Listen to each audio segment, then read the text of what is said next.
Bonjour à tous et bienvenue sur ma chaîne d'analyse technique. Aujourd'hui, on va analyser le Bitcoin, l'Ethereum et faire un tour sur les news du jour. Bon, gros nettoyage. Ça pique, oui, ça pique. Un gros nettoyage, ça fait un petit moment qu'on n'a pas vu. Les nouveaux, je pense que ça vous a fait quelque chose. Les anciens, je pense que vous êtes tranquille, vous êtes posé devant votre PC. Il n'y a eu aucun stress. C'est absolument logique ce genre de mouvement. Alors, dans l'exécution, non, ce n'est pas logique, je vais en parler juste après, mais de voir en fait des liquidations arriver, des cascades de liquidation, ça arrive dans chaque hausse. Je n'ai jamais connu une tendance haussière sans des moments où il y a des liquidations, d'accord? C'est rare ou presque impossible, non, c'est même impossible de voir une charte qui monte comme ça, d'accord? À chaque fois, on monte en escalier, comme ça, bam, bam, bam, bam, bam, donc... D'un coup, tout est haussier, on est content. D'un coup, on liquide tout le monde dans le marché, tout le monde a peur. À ce moment-là, c'est là où il faut rentrer. On repart à la hausse. Ensuite, à ce moment-là, c'est l'euphorie. Je vais me le refaire. Vous savez quoi? Regardez, je fais des petits dessins avec mes doigts. On a, du coup, un moment donc d'euphorie. Ça pète. À un moment donné, donc, ça chute. Donc là, c'est le premier, on va dire, le premier étage. Donc ça chute. Là, d'un coup, tout le monde a peur, d'accord, surtout les nouveaux, les anciens, eux, bon, s'ils sont convaincus, ils ont des convictions vers les actifs dans lesquels ils ont investi, il n'y a pas de problème. Et en plus, ce qui se passe, c'est qu'à ces moments-là, ils rechargent, ils rachètent, on appelle ça même les soldes, ou on peut le dire aussi tout le temps, buy the dip, acheter le dip, mais aussi il y a les traders qui en profitent pour racheter la peur. Donc ça veut dire que d'un coup, quand le marché se fait liquider, surtout les gamblers, les petites mains, ceux qui mettent des gros leviers, etc., et qui ne contrôlent rien, se font liquider. C'est souvent les meilleurs moments pour rentrer, et c'est à ce moment-là qu'ils longuent. Ensuite, on repart, et là, d'un coup, l'euphorie revient, tout le monde est content, et toi, en tant que trader, c'est à ce moment-là où tu es censé sortir. Bon, spoiler, je suis pas sorti à 100%, on y reviendra juste après. Et ensuite, quand ça rechute, à ce moment-là, à chaque fois, c'est la même chose. Les petits, du coup, paniquent, sortent, ont peur, les traders et les investisseurs rachètent, on repart en euphorie, tous les petits, ils reviennent, ils sont tout contents, et là, à ce moment-là, c'est à toi de sortir, et ensuite, voilà, c'est en fait, c'est à chaque fois la même chose, c'est exactement les mêmes patterns. Moi, personnellement, vous le savez, j'avais 10 trades, d'accord, ceux qui ont suivi dans les dernières vidéos. J'en ai coupé 6, donc j'ai pris des profits sur 6 trades. Donc, je suis content, mais j'ai pas fait un perfect. C'est compliqué de faire des perfects. Là, c'est vrai que la fois d'avant, j'ai fait un perfect, mais des fois, c'est impossible d'être toujours gagnant, ok?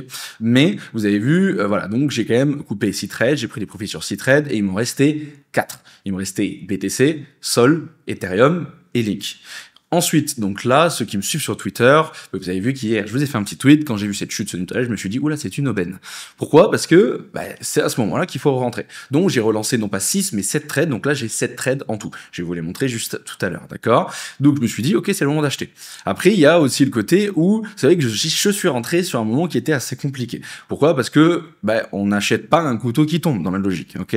Alors, quand t'es investisseur spot, bien évidemment, t'achètes, tu t'en fous, tu vois que ça chute, t'achètes. Donc là, c'est ce que j'ai fait sur Bitcoin, mais aussi sur Zero G Lab, pardon, on va en parler juste après. J'ai remis un billet, voilà, sur les deux, j'étais bien content. Et sur le côté, donc, trading, normalement, je rachète pas un couteau qui tombe. T'attends que ça chute, vous inquiétez pas, je vais tout vous montrer sur les charts après. T'attends que ça chute, et ensuite, à ce moment-là, tu t'attends tranquillement un W et tu rentres et tu repars. C'est ce que je fais tout le temps depuis bientôt 4 ans sur cette chaîne, et vous avez vu, ça fonctionne bien. À chaque fois que tu portes tes coronets, généralement, t'es souvent récompensé. Là, hier, j'ai été encore plus agressif. Pourquoi? Parce que je suis rentré sur le couteau qui tombait. Ça veut dire que je suis rentré vraiment très bas. Pourquoi j'ai pris cette décision? Parce que tout simplement, hier, il y a eu donc cette chute sur les marchés, ce gros crash un peu partout. Vous allez voir après les liquidations, c'est impressionnant, avec aucune raison valable. D'accord? Donc, vraiment aucune. Il y a eu aucune news sur le marché des cryptos qui peut nous faire chuter, d'accord? Une mauvaise news, que ça soit la régulation, que ça soit, je sais pas, la politique, ou que ça soit un hack, ou je sais pas quoi. Il y a eu aucune mauvaise nouvelle. Et ensuite, de l'autre côté, en parallèle, on a eu les indices, donc le S&P 500 et le Nasdaq, qui, eux, nous ont tapé des ATH. Donc, ils ne font que monter. Donc, normalement, on est censé monter. Le marché est haussier. Sauf que ce qui s'est passé, c'est que ça s'est passé juste avant la session US. Et donc, bien évidemment, lundi, donc avant la session US, baisse, bon, juste avant, c'est le week-end, les professionnels ne sont pas là, les gros wallets ne sont pas là pour acheter sur le bouton buy, acheter. Donc, bah, il y a beaucoup moins de liquidité pour bloquer le prix. Et en plus, vous allez voir que sur les order books, c'était complètement vide. Donc, bon, je pense clairement que les market makers se sont fait plaisir. Ils ont nettoyé le marché au meilleur moment possible. Donc, ça arrive, hein, les dimanches et les lundis matins, ça arrive, d'accord. Ceux qui me suivent depuis longtemps, qui sont dans les cryptos depuis longtemps, ben, on l'a vu combien de fois cette histoire. On l'a vu, mais combien de fois. À un moment donné, c'était tous les lundis. Hein. Tous les lundis matins, ça crachait. Je sais pas si vous vous rappelez. Et donc là, on a eu exactement la même chose. Et donc, vu qu'il n'y a pas d'éléments extérieurs qui peuvent valider le fait que, ben voilà, il y ait une chute et qu'il faut chuter, donc j'ai pris la décision d'aller en fait contre l'avis général, contre les biais négatifs, et me dire ok, je long. Alors peut-être que c'est une bonne idée, peut-être que c'est pas une bonne idée, l'avenir nous le dira, mais en tout cas, j'ai pris cette décision. Et vous allez voir que niveau technique, tout est parfait, vraiment tout est parfait, il n'y a aucun signe de faiblesse. Donc vraiment, je me sens bullish pour la suite, je me sens ultra confiant. Après, bien évidemment, je suis pas un ultra bullish infini. Alors si sur Bitcoin, il y a pas de débat, mais je parle plutôt sur du court terme, moyen terme, mais aussi avec les alts. Et là, on a des niveaux techniques qui peuvent après me faire changer d'avis. Et à ce moment-là, bon ben écoutez, hein, je vendrai tout, et même si je suis peut-être en négatif encore sur certaines alts, bon je le serai, hein, c'est sûr, je suis encore en négatif sur certaines aujourd'hui, donc si on chute plus bas, je serai encore plus en négatif, mais je prendrai mes pertes, mes profits sur celles qui avaient déjà peur, et on verra plus tard. Mais on n'y est pas du tout, les gars. Donc vraiment, c'est important que je fasse cette vidéo, je pense que ça va aider pas mal de gens à vous recentrer, vraiment à vous recentrer et à vous rappeler les bases, ok, et aussi pourquoi vous êtes là, d'accord. Donc, regardez, hein, les liquidations, c'est violent, hein. Déjà, vous le savez, hein, quand je mets le petit 1B sur Twitter, à chaque fois, je me dis, waouh, la dinguerie, il y a eu 1 milliard de dollars de liquidation en 24 heures, c'est énorme. Et là, c'est pas 1 milliard, mais pratiquement 2 milliards, et on y est, hein, avec aujourd'hui, les gars, on y est, regardez, il y a eu 300 millions, vraiment, voilà, en un jour et demi, les gars, ça a complètement pété, les gars, ça a pété, on a vraiment nettoyer le marché. Et le plus impressionnant, c'est que il y a eu 1,6 milliard de dollars de liquidation de longues. Donc là, les longues se sont fait complètement déjà, vous vous rappelez, dans les dernières vidéos, je vous disais, le marché est sain, les fundings sont bas, les spreads sont bas, le crypto fear grid est bas, le sentiment est bas. Du coup, en fait, il n'y avait vraiment pas d'intérêt en fait à chuter. Mais bon, les market makers ont préféré quand même mettre une petite branlée aux longues, mais c'est pas plus mal. Là, au moins, il n'y a plus de débat. Là, il n'y a plus aucune peur. Donc c'est pour ça qu'hier, quand j'ai lancé mes longues, je n'ai eu mais aucune émotion. Je me suis dit, mais là, c'est une aubaine. Et la dernière fois que j'ai fait ça, ça a bien payé. Donc peut-être que cette fois-ci, je vais me faire éclater sur les 11. Mais bon, quand t'as un bon money management, c'est pas grave, hein, et tu ne peux pas toujours gagner. Mais là, en tout cas, je me sens assez serein et assez, mais voilà, bien dans mes buts. Et aussi, donc très important aussi à souligner, le plus gros des liquidations, normalement, c'est sur BTC, ok? Ben là, pas du tout. Regardez, c'est sur Ethereum, il y a eu pratiquement, bon, pas x2, mais on va dire pratiquement x2 de plus de liquidation sur Ethereum que sur Bitcoin. Tout en sachant que Bitcoin, c'est le grand patron. Et donc, c'est quand même assez impressionnant. Et c'est encore plus impressionnant quand vous allez voir que, en fait, on n'a même pas tapé la dernière poche de liquidité sur Ethereum. Putain, ça veut dire qu'il y avait quand même beaucoup de leverage, hein. Il y avait quand même beaucoup de leverage. Et donc, quand tu réfléchis comme ça, tu te dis, ouais, mais attends, les fundings n'étaient pas si hauts, les spreads n'étaient pas, ils étaient même pas en positif. Donc, ça veut dire que c'était blindé de longues. Oui, c'était blindé de longues. Mais ça veut dire que de l'autre côté, il y a encore plus de short que ce que je pensais. Vraiment, le marché est ultra shorté. Donc, ceux qui étaient en short et qui ont profité de cette baisse, bravo à vous les gars, là depuis un petit moment, bah, c'est que les longs qui gagnent, des fois bah, ça peut être les shorts aussi, à des moments bah, quand on est en bear market, c'est que les shorts qui gagnent, à des moments il y a des rebonds, c'est les longs qui gagnent, bon ben là voilà, bravo aux shorters à court terme, mais moi personnellement je suis encore dedans et j'ai rechargé comme un cochon sur mes longues, hein, les gars, donc là, au moins c'est complètement nettoyé, et en plus, là, c'est Ethereum. Mais après, si tu prends les altcoins, tu prends Solana, XRP, etc., mais c'est huge. Vraiment, le marché est ultra nettoyé. Et on peut le voir avec les fundings, qui étaient déjà bien nettoyés. Ça s'est un peu excité, là, ce week-end, d'accord? Fin de semaine et ce week-end. Regardez, hein, d'un coup, ça s'est re-excité, alors que quand j'ai fait la vidéo la semaine dernière, c'était un peu plus calme. Et là, bon, ben, les gars, il n'y a plus rien, d'accord? Bon, à part Hype, parce qu'il y a la guerre entre Hype et Aster, hein, d'accord? Bon, les deux. Aster, c'est le moment, c'est l'histoire du moment, tout le monde en parle, etc. Le token est en feu. Les gens l'ont comme des foufous. Bon, à part lui, voilà, c'est parmi des milliers d'altcoins. Mais tout le reste, c'est ultra nettoyé, les gars. Pareil pour BTC, Ethereum, Solana, les gars. Vraiment, regardez, hein, quand tu regardes, regardez par exemple sur Bybit, Bitcoin est plus shorté que long. Et quand tu regardes Ethereum, sur OKX, sur Bybit, sur KuCoin, sur BitGate, sur Gate, bref, un peu partout, ben Ethereum est plus shorté que long. Et le plus impressionnant, bah regardez, c'est Solana. Il est shorté sur Binance, sur OKX, Bybit, il est pas loin de zéro, KuCoin, il est en négatif sur BitGate. Bref, c'est vraiment ultra shorté, et ça, c'est une très bonne nouvelle pour la suite. Et celui qui est ultra shorté aussi, là, c'est Zero G. Donc, c'est le token que je vais vous parler tout à l'heure. Il y en a beaucoup qui sont en train de le shorter comme des fous. On va pouvoir en parler maintenant. Comme ça, au moins, c'est fait. Ils sont en train de le shorter. Parce que là, il y a une petite anomalie de marché qui est en train de se faire. Et je crois qu'il y a une pépite à prendre de côté, les gars. Parce que là, quand les mecs, ils shortent autant, généralement, le marché adore aller dans l'autre sens. Et surtout, ça veut dire que le projet, il se passe quelque chose d'intéressant. Donc, comme ça, je vous en parle dès maintenant, c'est fait. En gros, là, il y a Zero G Lab qui est en train, de casser un petit peu, j'allais dire Internet, le monde des cryptos, parce que, en gros, tout simplement, c'est un projet là qui a été launch donc hier et qui est en train de casser toutes les stats. Pourquoi? Je peux vous montrer directement la chart, les gars. Après, je vous explique c'est quoi le projet.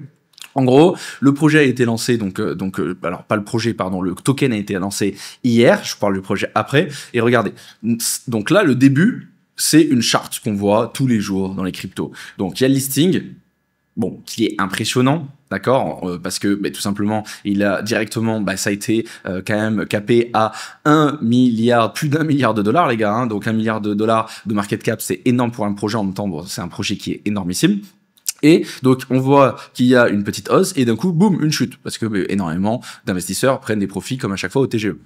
Et 99,99% des projets, ils vont où? Alors en tout cas en 2025, c'est une catastrophe.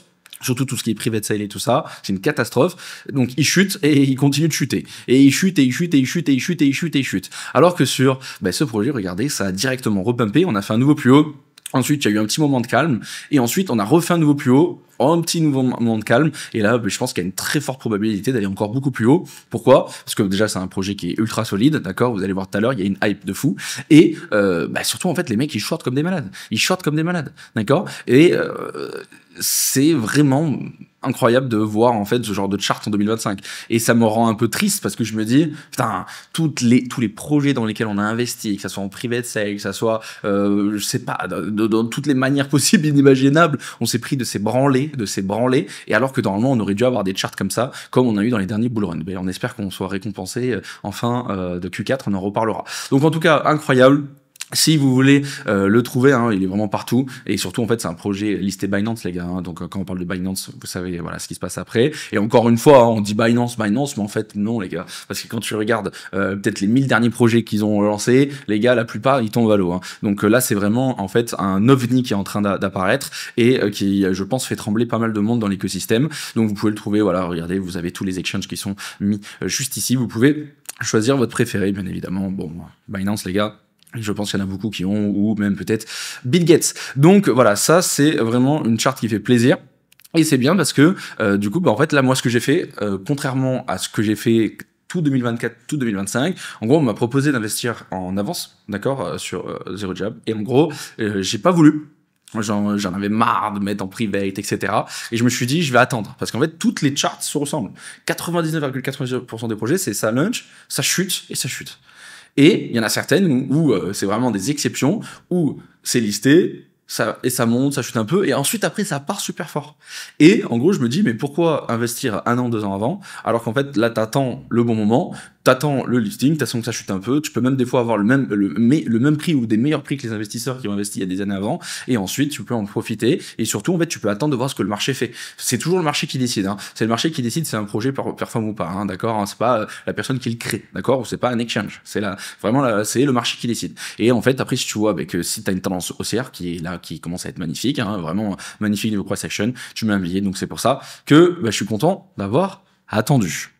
Alors du coup, je vous explique rapidement les gars, donc c'est une L1, d'accord, et c'est surtout en fait, il faut l'imaginer comme le Solana de l'intelligence artificielle, d'accord. En gros, c'est une énorme blockchain qui est créée spécialement pour l'intelligence artificielle et ils ont levé plus de 325 millions de dollars, donc vraiment pas mal dans cette cyclicité, et ils ont des centaines de partenaires comme par exemple Alibaba que vous connaissez tous et par exemple Optimism. Et surtout, en fait, ils sont 50 fois plus rapides que leurs concurrents. Donc, je vous mets tout, hein, bien évidemment, dans la description et en commentaire épinglé. Donc, je vous mets leur site et je vous mets aussi leur Twitter. Donc, là, vous avez tout. Et regardez, hein, ils ont déjà 665 000 abonnés. C'est huge. Et même quand tu regardes tous les tweets qu'ils font, ils ont vraiment beaucoup d'interactions. Je vous le dis, là, il y a une app qui est en train de se former. Alors donc, pour faire super simple, hein, je vous ai expliqué hein, qu'est-ce qu'ils veulent apporter. Donc, comme vous l'avez compris, c'est basé sur l'IA, donc l'intelligence artificielle qui est en boom, en plein essor et qui n'arrête pas de péter. Et donc, en fait, il y a un gros problème avec l'IA, c'est que c'est ultra centralisé, opaque, lent et super cher et géré que par quelques petits acteurs. Alors, c'est des gros acteurs, mais je voulais dire, voilà, c'est géré que par des acteurs. Donc, eux, ils ont une solution. La solution, c'est la décentralisation. Et donc, ça va apporter quoi? Déjà, le point le plus important, ça va réduire les coûts de 90%. 90%, c'est vraiment énorme. Ils veulent également supprimer les blocages de vitesse. Et le plus important pour beaucoup de monde, c'est bien évidemment la transparence de la blockchain. Et donc après, si vous voulez comparer, par exemple, OGLab, eux, ils proposent donc d'être les meilleurs et les premiers dans l'intelligence artificielle décentralisée, comme par exemple la DeFi, mais pour Ethereum. Et donc derrière, ils proposent tout un stockage, rapidité, décentralisation, vraiment un tout. Et c'est pour ça que ça a séduit énormément d'investisseurs et ils ont réussi à lever énormément d'argent. Et vous avez vu le listing quand même, c'est très bien passé. Donc voilà pour toutes les infos, hein. Donc n'hésitez pas à aller voir. Regardez, hein, ils ont déjà fait plus de 650 millions de transactions en testnet. Ils ont déjà plus de 8000 validateurs en testnet. Il y a déjà plus de 22 millions de comptes actifs. C'est énorme. Donc, comme je vous l'explique tout le temps, le plus important, c'est le prix. Vous pouvez voilà, écouter qui vous voulez, lire ce que vous voulez sur Twitter, etc. Vous pouvez penser ce que vous voulez. Le prix ne ment pas, ok? Donc, comme là, je vous l'expliquais juste avant avec le projet, le prix ne ment pas. Le projet, du coup, montre un intérêt que les investisseurs ont envie de rester dedans, parce que ça ne chute pas. Alors 99,99% des projets, ils ont chuté directement. Donc vous avez compris, c'était juste des machines à cash. Et bien c'est pareil pour les gros acteurs. Donc là, par exemple, quand tu regardes sur Ethereum, alors oui, il y a eu de la liquidation, hein, ça a été assez violent, on est venu chercher tous les stop-loss en dessous de cette pattern là, hein, donc oui. Mais est-ce que tu vois un signe de retournement? Alors oui, c'est en train de se calmer, mais comme je vous l'ai expliqué dans les dernières vidéos, là aussi c'était déjà... On était déjà dans une pattern où on se calmait un petit peu, ok? Donc ça, on appelle ça un range. Donc oui, on est en range, mais court terme. Mais là, quand tu regardes sur du long terme, les gars, on est sur une tendance haussière qui est juste incroyable. On fait des bas de plus en plus haut et on fait des hauts de plus en plus haut. Alors oui, là, ce haut est plus bas que celui-ci, mais on est juste dans un range intermédiaire. Il n'y a rien de grave, ok? Donc moi, qu'est-ce que je vois? Je vois un prix qui est revenu tester son support, qui était anciennement une résistance. Et même, il a même pas encore testé les 4000 $, hein, dites-vous. Il a même pas encore testé les 4000 $. Du coup, je vois quoi? Je vois en court terme et en très long terme, on est en fait tout simplement sur un niveau technique qui est important, mais on ne l'a pas cassé. Donc ça veut dire qu'on est toujours haussier. Et quand tu regardes juste cette tendance, trend is your friend, the trend is your friend, je vais le répéter tout le temps, je l'ai beaucoup dit ce matin encore sur Twitter, la tendance est ton ami, je vois que le price action est haussier. Comme je vous l'ai dit, la théorie de dos, on continue de faire des bas de plus en plus haut et des hauts de plus en plus haut. Donc il n'y a aucun signe de retournement. Le moment où le prix d'Ethereum passera ici, donc sous les 4000 $, donc déjà, chiffre psychologique, on a mis longtemps à passer, hein, on les attendait tous, depuis longtemps on l'attendait tous, du coup ça va faire paniquer les gens. En plus de cela, on passerait donc sous l'ancienne résistance qui est devenue support, mais là du coup on a recassé le support, donc ça veut dire qu'il n'est pas du tout solide. Là là je vais commencer à me poser des questions moi aussi. Et en plus, ça permettrait de casser cette tendance haussière, parce que tout simplement, on commencera à faire donc des hauts de plus en plus bas, et des bas de plus en plus bas, mais surtout en fait un bas plus bas que le précédent. Il est ici, celui-ci il compte pas, c'est celui-ci qui est important, ok? Et en plus, ça nous ferait rentrer dans le range. Bon, bref, ça serait un peu la cata. Alors après, comme je le dis assez souvent, si on vient ici et qu'on réintègre, c'est ok les gars, d'accord? Mais par contre, si on vient en dessous des 4000 et on y reste, bon, là, ça peut être un peu plus compliqué. Mais là, pour le moment, c'était pas le cas. Donc, comment tu veux être bearish? Donc, c'est comme, moi, en tout cas, c'est l'avis que j'ai sur Ethereum, mais pas que sur Ethereum. Regarde Solana. Solana, lui, il est encore tellement plus bullish. Là, Solana, on a quoi? On a une tendance haussière qui est incroyable, qui a commencé en avril, hein, ça commence à dater les gars, et regardez, on fait des bas de plus en plus hauts, et on fait des hauts de plus en plus hauts. Oui, ça a été violent cette chute, il y en a beaucoup qui sont liquidés, je veux bien, mais est-ce que tu vois de la baisse? Regardez, même si je mets comme ça, est-ce que tu vois quelque chose de baissier ici? Même si t'as pas besoin d'avoir fait des années d'études dans la finance pour voir que c'est haussier, ok? On monte, tout simplement. Donc, moi, le temps que le prix ne revient pas en dessous de cette trendline haussière, et même, on peut même aller chercher jusqu'aux $160, mais je ne me sentirai pas bearish. Parce que tout simplement, même si on est ici, regardez, hop, on vient là, bah, et qu'après on refait un nouveau plus haut, en fait, on est toujours en fait sur une grosse tendance haussière. Ça reste ok. Donc, c'est pour ça qu'il y a encore de la marge. Il y a encore de la marge. Donc, Solana, je ne vois aucun signe de faiblesse. Donc, certains regardent en court terme, ils ont peut-être eu un M ou une épaule tête épaule ou je ne sais pas quoi, les gars. Moi, je regarde en long terme, c'est important de dézoomer. Et tout simplement, je ne vois aucun signe de faiblesse. Donc, c'est pour ça que directement, je me suis mis à longue. Ensuite, regardons sur les alts en général. Donc, là, c'est le total 3. Quand tu prends les alts. Est-ce que tu vois de la faiblesse? Alors oui, cette bougie, elle fait peur. Hein. Daily, là, ça a été une cata hier. Je veux bien. Mais quand tu regardes là, on est bien sur des bas de plus en plus hauts et on est bien sur des hauts de plus en plus hauts. Ok? Cette chute ne nous a même pas ramené sur nos points pivots des 800 milliards de dollars. Et donc là, c'est pareil. Donc, on peut encore aller tellement plus bas. Parce que regardez, en allant ici, ça casserait la tendance. D'accord? On fera un bas plus bas que le précédent. D'accord? Donc là, ça serait un peu chiant. Mais pour moi, on peut même aller chercher les 800 milliards de dollars ici. Parce que ça ne cassera pas vraiment la tendance. Regardez, on reste sur une tendance haussière. Donc, ça donne de la marge. Donc, c'est pareil. Je me suis dit, OK, gros nettoyage énorme sur le marché, mais les prix tiennent. Les prix tiennent. Je sais qu'il y en a encore, et ça, je le répéterai je le répète souvent et je continuerai. Oui, toi, peut-être que tu as 90% de tes alts qui ont pris moins 20, moins 30%. Mais ce n'est pas la majorité, d'accord? C'est pas parce que ton portefeuille a pris énormément cher que tout le monde a pris cher en fait, parce qu'on n'a pas tous les mêmes investissements, ok? Donc là, pareil, sur les altcoins, je reste bullish. Et encore un autre point qui est intéressant, c'est sur la Bitcoin dominance. À chaque fois que, en gros, il y a une chute sur le marché global, tout chute, les gens, qu'est-ce qu'ils font? Ils vendent leurs altcoins pour acheter du Bitcoin. Donc en gros, la Bitcoin dominance monte, ok? Là, regardez, elle est montée. Mais elle a même pas cassé la tendance baissière. Regardez, la tendance baissière, elle est comme ça. Donc là, encore, si on vient ici sur les 59% et on clôture, je veux bien, on pourrait dire, ok, il y a peut-être un retournement de tendance, ok. Donc ça veut dire que la season, on peut se la mettre où je pense, hein. Mais là, pour le moment, c'est pas le cas. On continue de faire des hauts de plus en plus bas. Et on continue de faire des bas de plus en plus bas. Oui, il y a eu cette volatilité, cette mèche, mais on n'a même pas clôturé, les gars. Et même si on vient ici un petit peu, les gars, est-ce que c'est grave? Non, pas du tout. Donc, moi, ce que je vois là, c'est que contrairement, par exemple, regardez, hein, en février, où d'un coup, il y a eu une peur globale, et d'un coup, allez hop, je veux dire, tout le monde, en fait, se dit, allez, vite, j'achète du Bitcoin, ou je vends mes altcoins. Mais là, ce n'est pas du tout le cas. Ce n'est pas du tout le cas. Il y a eu une petite explosivité, mais ce n'est pas grand-chose. Et donc, ça aussi, c'est un point supplémentaire. Et donc, obligé d'aller où? Sur BTC. Sur BTC, est-ce que tu vois une tendance baissière qui s'est affichée? Non, moi je la vois pas. Regardez, depuis les 74 000 $, on fait... Attendez, hop, je mets comme ça. Je peux pas faire dessin parce qu'après, sinon, on va avoir tout derrière et c'est pour la vision court terme. Donc, on continue de faire des bas de plus en plus haut et on continue de faire des hauts de plus en plus haut. Oui, ce haut est plus bas que ce précédent. Mais le temps qu'on fait pas un bas vraiment plus bas que le précédent, alors certains parlent de celui-là, mais pour l'instant, moi je le valide pas. C'était le M de la dernière fois, comme de par hasard, on vient pile ici. Vraiment, on voit que regardez, ici c'était une résistance, ici c'était un support, résistance, support. On voit que les 112 000 $ sont très importants, donc on revient pile dessus. Mais moi, le temps qu'on vient pas, même ici, sur les 99 000 $, je me sens super à l'aise. Je me sens vraiment à l'aise. Et en plus, comme vous le savez, je fais du DCA journalier. Je me dis, génial, ça me fait des BTC moins chers. Là, je dois être pas loin de 65% de mon objectif en BTC, en spot. Donc, là, je me sens vraiment à l'aise. Et je me dis, ok, le marché est ultra nettoyé, mais on n'est même pas allé chercher les plus bas. Et donc, quand tu regardes encore en plus long terme, donc c'est pour ça que c'est important de dézoomer. Je vous casse la tête avec ça, mais il faut vraiment dézoomer.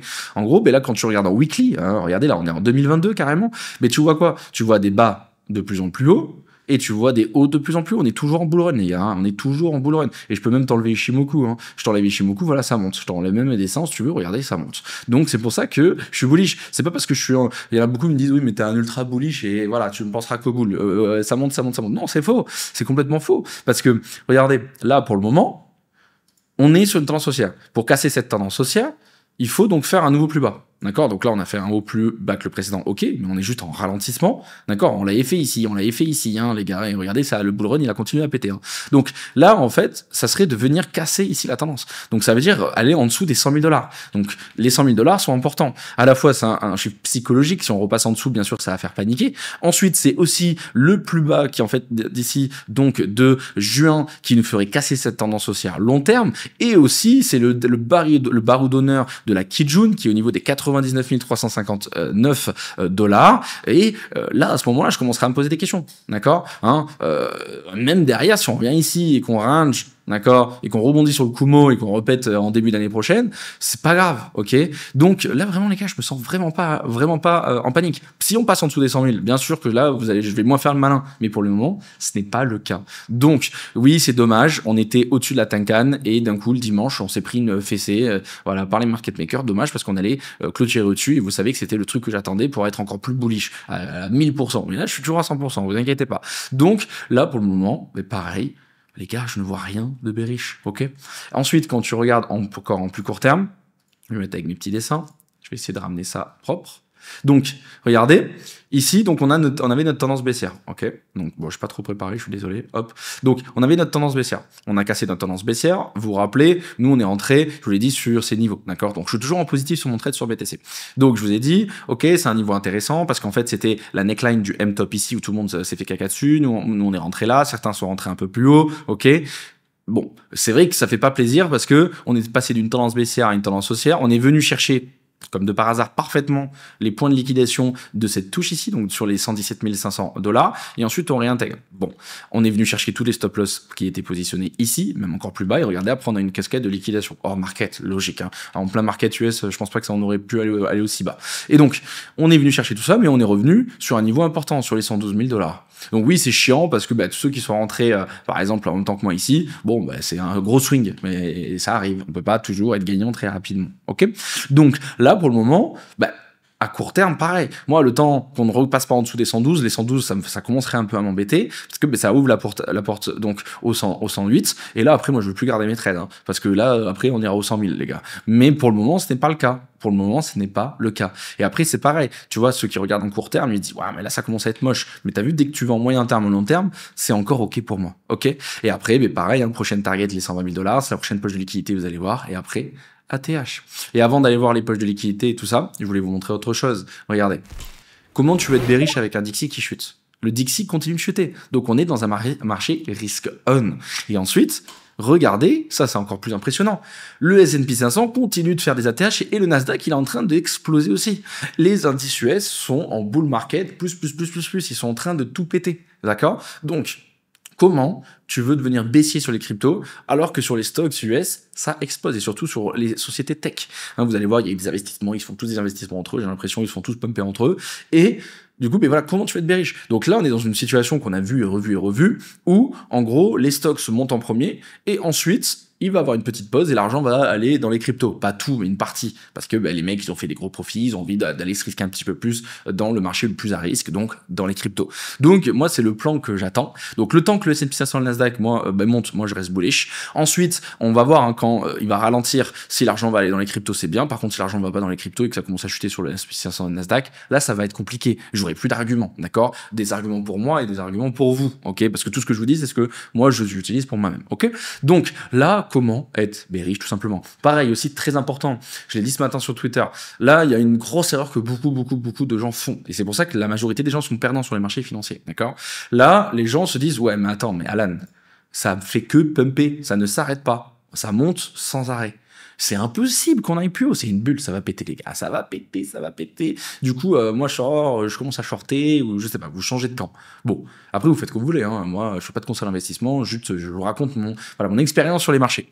Et là, en fait, c'est souvent une erreur. Pourquoi? Parce que ça veut dire que vous allez aller contre le marché. Le marché est haussier, trend is your friend, reste avec le marché, il est puissant, d'accord? Donc là, vous savez pas le nombre de personnes qui se sont mis à short depuis je sais pas combien de temps sur les indices, hein. Et ça y va. Alors que le marché est haussier. Non, profites-en, ça monte. Et le plus important, c'est de se dire, là, il y en a plein, depuis même ici, hein, qui disent oui, non, mais on peut plus monter. Mais les gars, ça se trouve que pendant plusieurs mois ou plusieurs années, on va continuer à monter. Ça se trouve que demain, on va avoir un crack. Mais ça se trouve que pendant des mois, on va pas en avoir. Et ça se trouve qu'on va continuer à monter. Et tu vas t'en mordre les doigts. Parce que tu n'auras pas écouté le marché. Quand le marché va commencer à avoir une bulle qui explose, vous allez voir, ça va être violent. Là, à ce moment-là, ok, il va avoir une grosse chute et après, on risque d'aller plus bas. Donc le but, c'est d'essayer de sauver les meubles. Ok? Mais là, ce n'est pas le cas. Donc comment tu veux être bearish? Moi, en tout cas, je ne peux pas. Après, il y en a certains qui sont en train de se hedger. Qui, du coup, vendent leurs dollars pour acheter des indices, donc des risk-on, des actions, mais ils achètent aussi du gold. Hein. Oh, encore, ça fait 3 fois depuis ce matin que je remonte mon petit truc, ma petite ligne de ATH. Putain, oh, le gold, il est en train de péter. Donc, comme j'ai expliqué ce matin sur Twitter, dans les dernières vidéos et tout, en fait, il y en a qui sont un peu perdus. Ils se disent, ok, c'est bien, on a baissé les taux d'intérêt. Génial pour les actions. On est content pour les risques. Ça va donc faire du bien à l'économie. Surtout, ça va faire du bien au marché. C'est pour ça que la Fed a baissé les taux d'intérêt. Parce que le marché commence à aller un peu mal. Le marché du travail, pardon. Des fois, il faut que je sois un peu plus explicite. Mais c'est vrai que l'inflation, elle n'arrive pas à redescendre. Je peux te le montrer juste ici. Hop, l'inflation n'arrive pas à descendre, d'accord? On a du mal à faire baisser l'inflation. Donc il y en a certains qui sont en train de se dire, bon, qu'est-ce qui va se passer? Si on commence à baisser les taux d'intérêt maintenant alors que l'inflation ne descend pas, ça se trouve qu'elle va péter à la hausse, et ça va pas être bon pour le futur, les gars. Donc il y en a qui préfèrent se hedger. Donc attention, c'est pas la majorité non plus. Oui, ça pète sur le gold, mais voilà, c'est pas la majorité parce que quand tu regardes, il y a toujours donc 89,8% de probabilité de voir des baisses de taux d'intérêt en octobre et 73,4% de voir de probabilité de voir 2 baisses de taux avant la fin de l'année. Donc on voit quand même qu'il y a quand même beaucoup de gens qui restent bullish. Et aussi donc il y a un autre truc qui est important, c'est que le gold, de plus en plus de personnes le voient comme le gold numérique. Je refais. Le Bitcoin, du coup, le voit comme le gold numérique. D'accord? Donc le gold, mais du futur, tout simplement. En gros, ce qui se passe, c'est que plus on avance, plus il y a des mecs qui se disent putain, c'est vrai que le gold c'est un peu chiant. Pour le stocker c'est chiant, pour la liquidité ça peut être chiant. Même il y en a beaucoup qui se disent ouais c'est has-been, etc. Bref, il y en a beaucoup qui commencent à se dire ok, même les performances sont pas folles. Bon là cette année ça pète, mais quand tu prends sur le très long terme et que tu le compares à l'inflation, c'est pas des performances qui sont folles. Alors que le Bitcoin il est décentralisé. Si tu veux envoyer du Bitcoin c'est en quelques secondes, c'est hyper facile. Pour le stocker, tu le mets dans une ledger, c'est facile, ou tu le mets où tu veux, c'est facile. Et surtout ça fait des performances de fou. Donc plus on avance dans le temps, plus il y a des personnes qui vendent un peu de gold pour acheter du Bitcoin. Et je pense que plus on va arriver dans ce sens-là, plus dans le futur, plus ça va se passer. Et même un jour, je pense qu'il y aura un flipping entre les deux. Et là, on sera à 1 million ou 2 millions ou 3 millions par Bitcoin. Ok. Donc, on peut le voir aussi avec les sociétés. Encore aujourd'hui, je vais vous montrer les news et c'est tous les jours. Il y a de plus en plus de sociétés qui font la course au Bitcoin pour être les premiers à avoir le plus de Bitcoin possible parce qu'ils savent que c'est la révolution et que c'est le futur. Donc, moi, ce qui m'intéresse, c'est que oui, donc on a cette histoire de macroéconomie, d'accord, où il y en a beaucoup qui se posent des questions, donc ils achètent à la fois du risk-on et à la fois du risk-off, ou il y en a qui achètent que du risk-off parce qu'ils le sentent pas, et d'autres que du risk-on parce qu'ils le sentent. Mais en tout cas, il y en a beaucoup qui achètent du gold. Et en fait, ce qui m'intéresse, c'est que parmi tout ça, là, toutes ces personnes qui achètent, il y en a quand même de plus en plus qui, à un moment donné, vont prendre des profits. Et à la place de repasser du coup sur les actions ou sur du Dixie, ils vont envoyer sur du Bitcoin. Et donc je pense qu'on va en profiter. Donc ça soit à la fois les indices à un moment donné qui vont se calmer et du coup l'argent va aller chez nous, mais que ça soit aussi à la fois sur le gold qui peut nous mettre bien. Ouais, les gars, il y a pas mal de trucs qui m'intéressent. Allez, on continue avec donc les news de la semaine. On commence aujourd'hui avec le PMI manufacturier et services, donc qui va dans notre sens. Regardez, on était à 54,5, prévision 54, donc une baisse des services qui est très bien pour l'inflation. Donc en espérant être à 54 ou moins, ça pourrait nous faire du bien pour le marché. Ensuite, on a aussi le PMI manufacturier qui était à 53 avec une prévision de 52,2, donc une baisse. Donc ça va aussi dans notre sens. Donc croisons les doigts que les datas vont dans notre sens parce que ça reste tendu. Le VIX est en train de monter. Donc ensuite, on a aussi un discours du président Trump, donc à 15h50, donc espérons qu'il ne lâche pas des dingueries, et surtout là le président de la Fed, donc Jerome Powell, et ça pareil, tout le monde attend, souvent il nous dit rien, mais dans ses derniers discours il a beaucoup dit, donc voilà, peut-être qu'il peut nous lâcher une petite dinguerie, donc faites attention surtout si vous êtes en trade, si vous faites du scalping, ça peut être volatile, et ça sera donc à 18h35. Et ensuite, dans le reste de la semaine, on a jeudi, très important, bien évidemment, le PIB et les inflations hebdomadaires au chômage, mais surtout, moi, là, c'est le PIB qui va m'intéresser. Et bien sûr, après, les chiffres de l'inflation, vendredi, et on les attend tous. Ok. Ensuite, on continue avec les ETF, donc encore une fois, on a eu un enchaînement incroyable sur Bitcoin, l'argent rentre. Juste, on a commencé la semaine, donc hier, avec une belle chute, que ça soit sur BTC où on a eu moins 363 millions de dollars, et aussi sur Ethereum moins 76 millions. Mais encore une fois, les gars, il faut pas prendre une data un jour comme argent comptant, il faut regarder la globalité, et c'est pas grave. Ok, on a eu une journée, mais il faut pas que ça continue toute la semaine, ça serait chiant. Donc à voir ce qui va se passer au jour 2. Donc aujourd'hui. Ensuite, niveau open interest, ça s'est calmé sur BTC, logique, les mecs il y a eu beaucoup de positions liquidées, donc fermées, donc l'open interest descend, et beaucoup de gens aussi que je pense qu'ils sont un petit peu caca dessus. Pareil sur Ethereum, pareil sur Solana, ça nettoie un petit peu. Ensuite, quand tu regardes sur les order flow, bon, les gars, voilà, après, encore une fois, comme je vous l'ai dit, hein, ceux qui sont rentrés comme moi dans ces eaux-là, bon, il fallait avoir les coronesses. Pour l'instant, ça paye. Hein. J'ai oublié de vous dire les trades. Je les ai mis sur Twitter, les gars. Je vais vous les dire maintenant. Comme ça, c'est fait. Donc, même je peux vous dire ceux qui sont en positif et en négatif, comme ça, c'est fait rapidement. Donc, juste avant toute chose, comme d'habitude, je trade sur Zoomex. Donc, vous pouvez tout trouver sur Google. Vous tapez Zoomex, Z-O-O-M-E-X. Et c'est là-bas où je passe tous mes trades. En plus, il y a un gros tournoi en ce moment. J'en ai parlé dans la dernière vidéo pour les intéressés. Donc, là, pour le moment, donc, je vous rappelez, j'étais donc sur BTC, Link, Solana et Ethereum. Donc là, je suis aussi sur SUI. Pour l'instant, il a plus 10%. Donc, ça se passe bien. Ensuite, après, donc, bon, il y a toujours le Link est repassé en négatif malheureusement, le Dodge est bien en positif, AAV il a bien pété, il est en positif, donc ça c'est encore un nouveau. Solana, il était très en positif, bon je me suis mis une petite fessée malheureusement, mais il est encore en positif. Ensuite Ethereum, il était repassé en positif, il est repassé en négatif. BTC toujours en positif, de toute façon vous connaissez. Ensuite je suis rentré sur PP, il est en positif. Tao il a pété déjà, donc je suis content, là il est bien en positif. Et après je suis sur Hype qui lui est en négatif. Donc si je prends la globalité, je suis quand même assez très bien même, je suis bien rentré, donc je suis content. Maintenant, à voir si ça suit ou pas. Donc là, je suis sur 11 trades.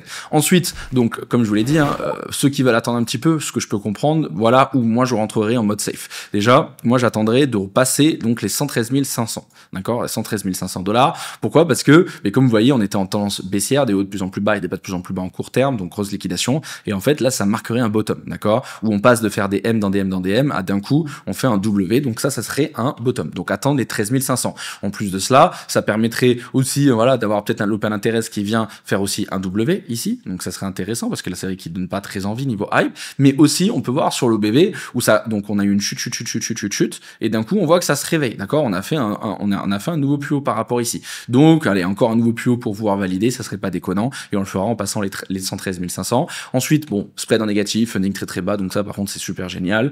Ensuite c'est pareil sur Ethereum, hein. Ethereum bon peut-être attendre un petit peu si vous n'êtes pas confiant, donc là vous attendez les 4250, aller à peu près dans ces eaux-là, ça permettrait donc de poser un bottom, de refaire un petit peu partir la hype, donc l'open interest. Par contre, Ethereum, lui, n'a toujours pas fait de nouveau plus haut par rapport donc à l'OBV, donc attendez un tout petit peu. Ensuite, les spreads sont très en négatif, ça c'est génial, et les fundings sont très bas. Et même à certains moments sont repassés en négatif, et ça c'est assez incroyable. Et ensuite sur Solana, même histoire, donc si vous avez un petit peu peur, attendez de passer les 224, les 225 pour être safe, juste ici, après avec toute l'imbalance qu'il y a ici, ça risque d'accélérer, donc 225, hein, comme ça vous êtes tranquille et vous prenez pas une chute en direct, et pareil, ça nous permettrait de repasser sur, du coup, voilà, un beau petit W sur les open interest, et l'OBV qui est pratiquement sur un nouveau plus haut, donc voilà, vous avez vu, c'est à peu près, ils ont tous à peu près la même tête, donc peut-être attendez un petit peu pour être plus safe. Ensuite, niveau donc order book, bon les gars, c'était voilà ultra vide hein, sur les order book, hein, donc vous avez vu quand c'est vide, ça chute. Donc ou ça monte très fort. Logique, tout n'est qu'offre et que demande. Hein. Là, par exemple, d'un coup, cascade de liquidation, tous les longs se font liquider. Donc, un long, quand il est fermé, il passe en short. Plus il y a eu de la peur, les mecs, ils vendent. S'il y a personne qui achète en face, ça descend. C'est l'offre et la demande. C'est pareil dans l'autre sens. Donc, regardez, il y avait que dalle. Donc là, maintenant, qu'est-ce qu'il y a sous nos pieds? Bon, les fameux 110 000 $. Logique. Donc, moi, ce qui m'intéresse, c'est que malgré toute cette chute où il y avait que dalle sur le chemin, on n'a même pas réussi à aller taper un vrai support. Donc ça m'intéresse parce que je me dis, ok, les mecs, ils ont même pas eu. Donc, les mecs, c'est les vendeurs, les bears, ils ont même pas eu assez de force pour nous envoyer sur un vrai support, une vraie bataille. Donc ça me rassure parce que même si on vient ici, ça m'étonnerait qu'on aille plus bas. Et ensuite au nord, les gars, c'est complètement vide. Il y a que dalle, les gars. Donc vous avez vu la rapidité à laquelle on peut descendre. On peut faire la même chose dans l'autre sens très rapidement. Donc aller jusqu'aux 120 000 $ rapidement. Ensuite sur Ethereum.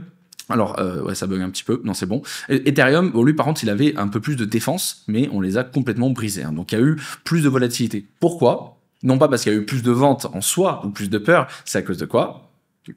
Les liquidations, je vous ai montré tout à l'heure, il y a eu 2 fois plus de liquidations, donc ça a été 2 fois plus volatile, ça a bougé beaucoup plus fort, beaucoup plus de cascades de liquidation. Donc on a absorbé beaucoup plus de ventes. Et ensuite, comme sur BTC, regardez, on s'est même pas arrêté sur les 4 000 $. Donc 4 000 $, bien évidemment, chez psychologique, tout ce que je vous ai dit tout à l'heure, c'est le prochain niveau. Donc il y a encore un petit peu de marge. Et donc vu qu'on n'a même pas réussi à y aller, ça m'étonnerait qu'on aille les péter. Et ensuite, au nord, il n'y a plus rien du tout jusqu'aux 5 000 $, toujours notre target. Donc pareil, on peut y aller très vite. Ensuite sur Solana, alors là tout a été absorbé, on arrive sur des grosses résistances, des gros supports, et maintenant au nord qu'est-ce qu'il y a? Il y a plus rien, il y a un peu d'argent jusqu'aux 240, mais c'est pas ouf, et après on reprendra notre bataille des 250 $. Je bois un petit coup d'eau et je reviens.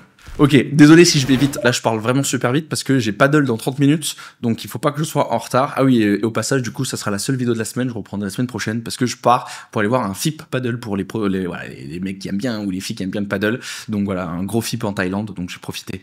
Allez, on continue. Là, alors là, vous allez voir que des good news par contre. Hein. C'est pour ça que je vous dis comment tu vas être bearish. Il y a que des good news.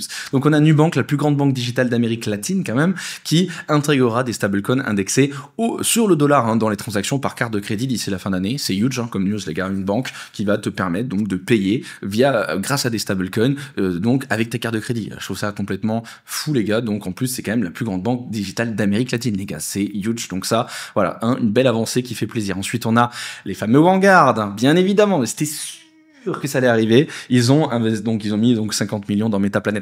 Les gars, ils sont malins. Hein, Vanguard qui ne propose pas directement du Bitcoin à leurs clients, qui n'ont pas d'ETF, etc. Hein, c'est pas les petits, c'est ceux qui suivent, on va dire BlackRock hein, derrière BlackRock. BlackRock ils y sont allés. Vanguard ils ont fait genre non, nous on reste dans notre coin. Oui c'est ça. Mais bon, on sait très bien que ils ont investi, je ne sais même plus combien les gars, c'est huge, c'est énorme dans les actions de MicroStrategy. Maintenant ça s'appelle Stratégie. Dans la société de Michael Saylor, donc ça veut dire qu'indirectement ils sont exposés au Bitcoin et c'est les plus gros holders carrément au niveau shares. Donc ils continuent à mettre leurs graines à droite à gauche. Donc quand Vanguard achète, t'écoutes. Ensuite 250 millions de USDC qui ont été mis, vous allez voir encore là, il y en a encore plein dans cette vidéo. Je vais vous montrer vraiment l'argent arrive à flot. Ensuite on a eu aussi une good news avec hop, je vous mets la petite traduction avec Zeus Power qui est coté au Nasdaq qui approuve son projet d'achat de 180 millions de dollars de Bitcoin pour sa trésorerie les gars. Donc c'est une dinguerie, regardez 95% des bénéfices seront directement investis dans Bitcoin. Je sais pas si vous vous rendez compte. On parle encore d'une société qui achète du Bitcoin et une société qui achète 180 millions de dollars, hein. C'est pas rien et surtout une société qui est cotée au Nasdaq les gars. Donc plus ça avance, plus c'est la course au Bitcoin. Ensuite, ça fait plaisir, on a le président Trump qui a dit qu'il allait aller en Chine pour voir le président Xi Jinping et que eux aussi ils allaient venir, machin, bon bref, surtout qu'il a fait un call très très intéressant, donc on espère qu'il trouve des solutions aussi, surtout parce que ils ont toujours pas trouvé aussi de solution par rapport aux tarifs, donc à voir, j'ai hâte d'avoir de good news, ça peut faire plaisir au marché. Ensuite encore 86 millions de dollars d'USDT qui ont été mis. Ensuite regardez, ça c'est huge les gars aussi. On a la société du coup d'Hichem qui vaut à 1 milliard de dollars quand même les gars. Hein. Donc c'est un géant de la pharmaceutique hein, qui accepte maintenant le Bitcoin dans plus de 300 magasins les gars. Vraiment c'est énorme. En fait je sais pas si vous vous rendez compte. Hein. En gros tu peux maintenant acheter des médicaments dans une pharmacie et c'est pas une petite pharmacie locale, c'est quand même un groupe qui vaut 1 milliard de dollars. Et donc voilà, ça c'est l'avenir et ça fait plaisir. Ensuite, allez. Vous allez voir hein, les petites, encore une fois, hein, là, toutes les sociétés qui se mêlent entre elles et qui font pumper le Nasdaq, ça fait plaisir. On a Oracle hein, qui est en train de parler avec Meta pour faire un deal de 20 milliards de dollars les gars. Et ça serait vraiment huge. Et regardez directement l'action qui prend 4% pour notre plus grand plaisir. Ensuite, 1 milliard d'USDT qui ont été mis, c'est énorme. Ensuite, good news aussi hein, pour la suite d'FTX.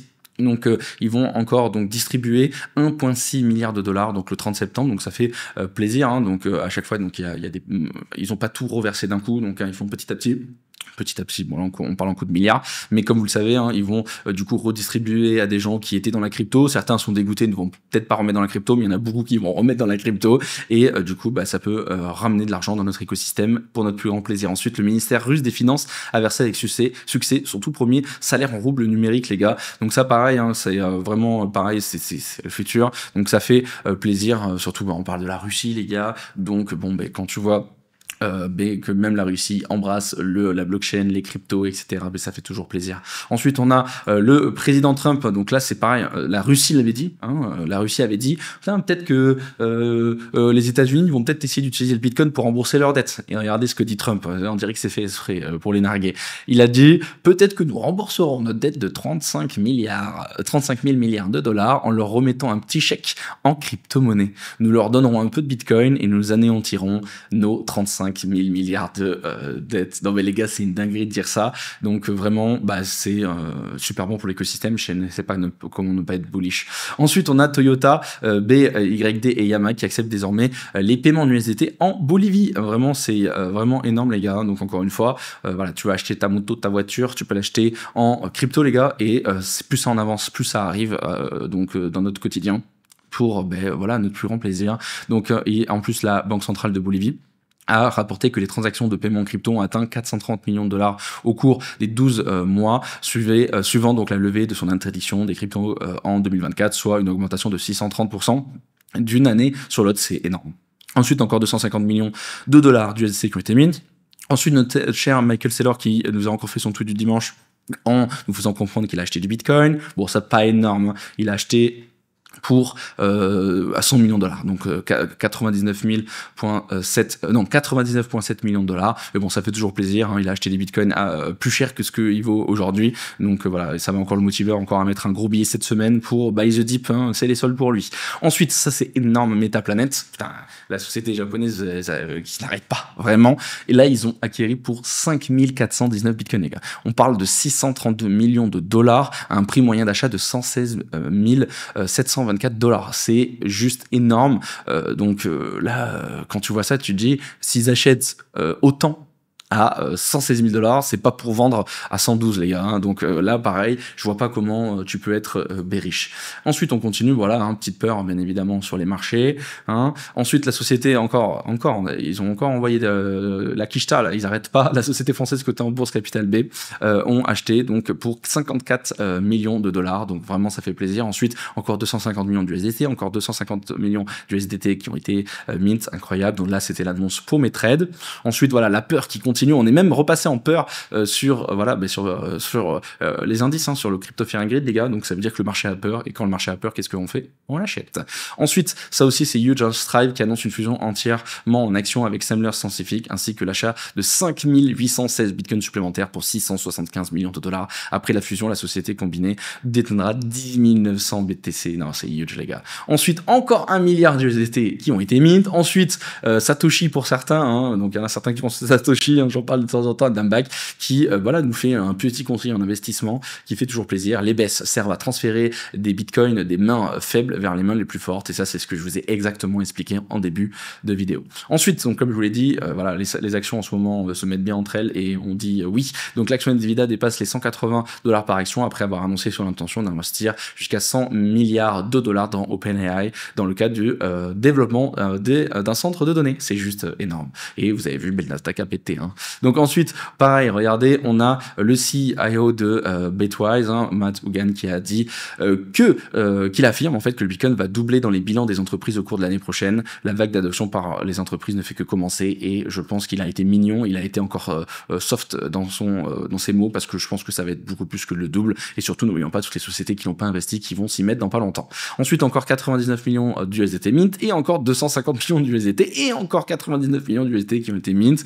Ensuite, on a Helios Medical Technology qui a annoncé l'achat de plus de 760 000 sols à un prix moyen de 231 $ pour environ 167 millions de dollars. Donc c'est vraiment énorme. Donc parfait, hein, les gars, continuez, hein, médical en plus, qui achète du Solana. Donc bon, voilà, vous en faites ce que vous voulez. Bon, en tout cas, ça me rend super bullish. Bon voilà pour la vidéo du jour, elle a été un peu longue, faut que je me dépêche, j'ai pas d'œil. Donc si elle vous a plu comme d'habitude, n'oubliez pas de mettre un pouce bleu, un commentaire. Et je vous remercie pour cela. Et je vous dis, bon courage pour cette semaine, en espérant qu'on revient vite sur les 120 000 $. Et je vous dis donc à la prochaine. Allez, ciao!